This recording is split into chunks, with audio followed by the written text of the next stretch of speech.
reactor holder. So this is your reactor. Backup was inside. Another is here. Here got two sides. One is 6, one is 3. This one and this one was for your gas, but recently didn't use. You didn't use the gas. We prepared the bulker. If you use tube, so you can install for gas. So let it loose, fully rotate it out, because inside got an O-ring. So easy for you to insert. You can take out and install it into the O-ring. Then put inside. Then use the holder to close the cap. You must tie it, because our mechanism is to expand. Press the O-ring into flat, then the internal diameter will become smaller, so it locks the block. If you want to try the working electrode on the side, it's also okay, but it's easier to adjust the angle if you install in the center when we install it inside reactor.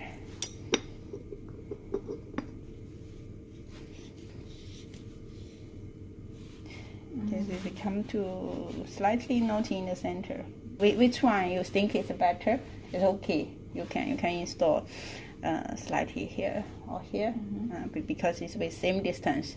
Because this one contains a O-ring same size, you can use this one.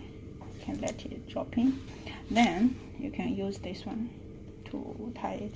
This one you can adjust the size, follow your distance, for example. Another for your reference. But the principle we need to face is your reference electrode have to be as closer to the working electrode. You have to install this one in, then following with this. Then this electrode, maybe later you have to change it into a longer, try as deeper. Bubble need to remove. So this one you can check later.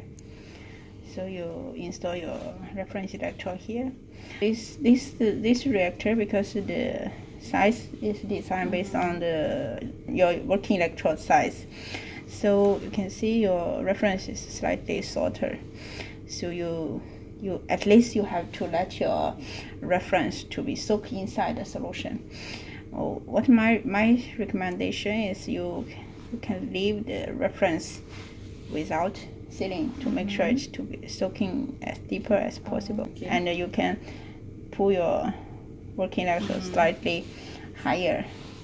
And at least your solution need to be fully immersed, all the electrode that you are applied. Of course, you have to put your stirrer bar inside at the beginning.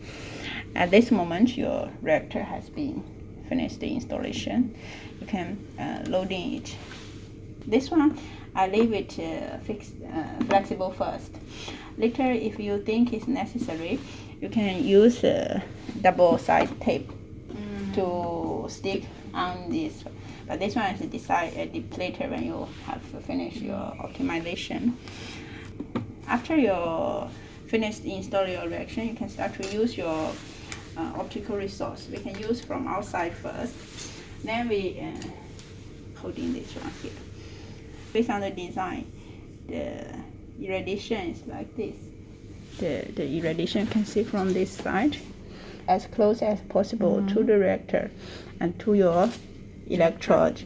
So you can slightly adjust the angle to make the optical resource directly to your electrode surface, to let it shoot with each other. At this moment, you can start the light. Turn on the light. You can turn on the power first. You can go indicator here. You can go indicator here, and let the fan work first. Then you can check the fan, whether the fan is working or not. Because when the LED start to work, the chips here will generate heat. So it must be make sure the fan is working properly. We're talking about chips replaceable is talking about this one. Later, if you have a different application for the wavelengths, you can do the chips replacing from here. You can even do yourself. So we can go to different wavelengths. Now we are installed with full range. After you make sure the fan is working and the light. What you need to do is you need to use your spectrometer, turn on, watt per square meter. You can testing. You can roughly remember the distances. Following my working electrode. See, this one is overload, and you can change it into another value. This one with the watt per square meter got a chain relationship. So you can record this value. If you don't know how to change, send this value to me. Then I will change into watt per square meter. For example, you can record this value, 1,300. If you want to decrease the intensity, you can let the light go further from the optical resource. This is not the one who can record, but you can hold this value for your readings. This one maximum is 2,000, so after 2,000 he will overload. You can use this one to let it read. This B started is higher range. This dark box is just to protect your eye. So for example, now we have a dark box, and when we turn on the light, it's not that bright and affect other people. The intensity we have a value is watt per square meter. Intensity is different from the wavelength distribution, so you cannot go related with the wavelength. Wavelength means what kind of light is produced. Intensity means how strong the light. Data reporting, you don't need to report this, but if you would like to report this, it's also okay. Then the intensity, because this is a totally value, it's including all, but not this value. This value is talking about how many percentage of each spectra when combined in this total. Because this intensity can record for the full range from 400 to 800. When you report your data, this value is not enough, because you are talking about full spectra within the visible range. Another that time we are talking about is which is your active area of your catalyst is dependent on the wavelength, because the wavelength provide the energy that to let your molecule transform from one gap to another. Intensity is by that range, how many combination energy provided into the system. But for example, under different wavelengths, the light has different energy itself. Like from the UV to the IR, the energy is also different, dependent on the nanometer, the wavelength. If you didn't provide the properly light, it also cannot reach to the limitation. This intensity is dependent whether it can increase the reaction speed. But this wavelength is dependent whether the reaction will occur. It's a qualitative and quantitative. Means qualitative is dependent the wavelength you provided. Even it's very small power, means the intensity is small. If you provide property wavelengths, the molecule itself can start to react because the energy gap over conquered. The energy gap can reach from the lower to higher to start the reaction.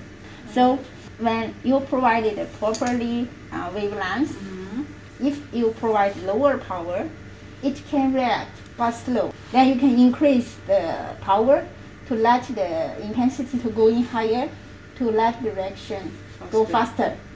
But if you are not provided the properly active wavelength, for example, when your catalyst during testing, you remember last time I talked about UVDIS. If your energy active means it need energy provided by a light with a predict wavelength is under 400 nanometer or under 390 nanometer. While this time you are provided a wavelength is at 500, no reaction will happen because your energy provided cannot let your catalyst join the reactor to reach the minimum reaction of your reaction inquiry. Even you provide very high power of light at the wrong wavelength, still no reaction. Means intensity increasing is talking about when the wavelength was selected is correct. Otherwise, no reaction. We have to fix the wavelength first, then we can predict the intensity. So you can select the properly wavelength, then you can increase the intensity, increase the reaction speed. But as we discussed last time, is how to select properly with wavelength is all dependent on your catalyst property. So you must do predict analysis to check about the energy gap of your catalyst to determine in which wavelength is active range. Yes, you must provide a light wavelength that can cover its active range. Then you can select optical resource, because now we have so many rings that can select it. You can select it the wavelength. So we started with a full wavelength. Then you can check later whether it's reacted. Is it or not. just a general question? Is it one catalyst only can fit to one wavelength only, or sometimes they have? No, they are dependent. It's not fixed wavelength because every active is have a range, not a single line. Normally duration. Yeah, within because this one and it have a distribution like this. Normally, people want to find is the top pink, because at that moment it's the most active one. But we cannot see. We are really choose the perfect one, but we choose the one can let the reaction going. Means we are choose inside its active range. It can be. We cannot force us to be really to the perfect. We can, but we can do it much more come closer to the perfect value, because it's also dependent on the reaction energy that's required. Some reactions require lower, so even if it's further from your perfect, it still can reach, can react, but slowly can increase intensity, still react, unless in the active range it will react. But if you are far from, even not in the range, definitely the reaction. Yeah. Sometimes some students reported to us see the catalyst applied under the visible range, no reaction, but when it transforms into UV, react, because his catalyst is active at UV range, not at visible range. But we transform into another thing is all the researchers would like their catalyst to be active at visible, right? For example, we have two working direction. One is we prepare our catalyst, or we design our catalyst, then we tested our catalyst. Based on our catalyst, we choose the optical resource, let the reaction to go. This is one way, means optical selected based on catalyst. And another way is we design the catalyst. For example, most of the researchers, they want their catalyst to be active under visible. Specific. Yeah, because why under visible? Because if their catalyst can be under visible, and directly apply under the sun, because our sun is full range visible light. So their target is to reach to the light. So they will fix the optical resource. For example, like a Dannon lamp, that is what we call solar simulation. Why people mostly, when you read the reference, why people mostly using Dannon lamp? Because Dannon lamp, the wavelength distribution is most close to the nature sound. like normally 300 watt. It's very perfectly repeat or duplicate the range of the sound. So if we are using visible light or a solar simulation, means our target is to find a catalyst that's active under visible. At this moment, if your target is that, it means if your design catalyst is not active under visible, it not means your catalyst is not good. That's your catalyst is not suitable for your research target. Then some people will start to modify their catalyst. They modify it to end some kind of like a functional group or other groups to let it to transform from UV active into a visible active. It's possible. It's possible to do. So it's all dependent on your research target. You check about which one is your target.